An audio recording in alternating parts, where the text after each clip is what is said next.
Cilliers in a moment, in the last few minutes, and part of the conversation we were having was around some of the high-profile names that many people had expected that would be, the obvious initial arrests. And he's pointing out to the difficulty, is Dr. Cilliers, that, celebratory tweets that say, we celebrate the violence that has been happening, it's difficult to then take that to court and prove that the celebratory tweets were the cause of the violence.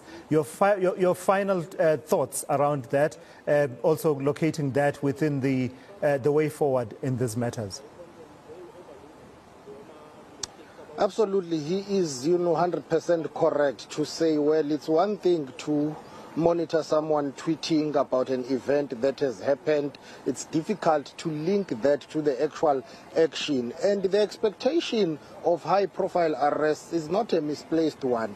Simply if you take into account that it's our own authorities, including our own president, who made the point that this was well coordinated. It cannot or it could not have been coordinated by people on the ground. There must have been high-profile people who planned it with all the skills, expertise, and probably even finance to fund it and to run that action and the campaign, the alleged insurrection. So if you will make a statement that this was well coordinated, it was meant to undermine the country or even to topple the government, then you need to go and arrest those high-profile, people who planned it, who coordinated it, who conspired to have this happening. If you fail to do that, then it proves that somewhere, somehow, you are not serious in dealing with what happened. Let's not shy away and move away from the fact that more than 300 people died here.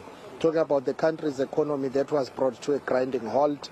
Even as we speak today, some of the major businesses have not recovered from that. People lost their jobs, they lost their lives and livelihoods, and the country received a very bad image. It was in the eyes of international media and international community for what was happening. And if you fail to arrest the masterminds behind this, then the whole exercise will just be a waste of time. So for me, moving forward, if those high-profile arrests do not come, it will simply mean we have a huge problem in South Africa. And Dassen, the 26th of August, obviously a big day in court.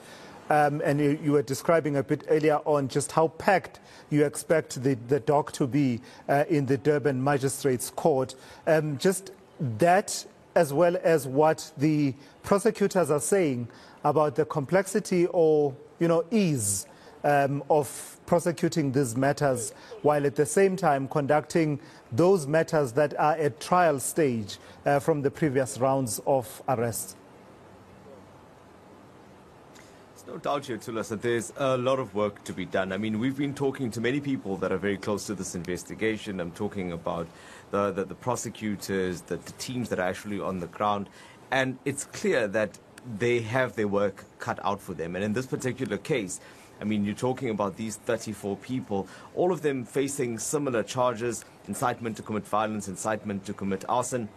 So this case is in the very early stages. I mean, this needs to potentially get to trial, all of that. On the other hand, you've got the cases like Caniles, for example, which is struggling to get to that point, not because the state is not ready, but because there are certain changes that are taking place, particularly in the legal representation. But Thulas, we'll cover these court cases for our viewers in great detail. But I want to make this point, that while this process has to happen, so we have to see justice being served in these cases, what must also happen is that we need to see that, bodies like our crime intelligence, for example, is strengthened. Because even if we do ultimately get the architects of this July unrest, there's a dangerous precedent that's been set here. So it shows that this can happen. So that WhatsApp groups, for example, are not always going to be innocuous. They're going to be dangerous in some instances, because it allows the tools, or it provides a tool of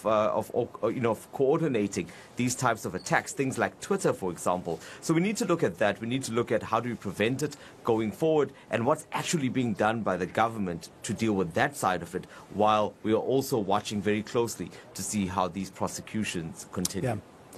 All right, thank you for that. Our team of reporters for this Sunday Focus, Jason Tatia and Siphamandla Goke. Earlier on, we had Govan Whittles also part of this conversation, and that will do it for the Sunday Focus.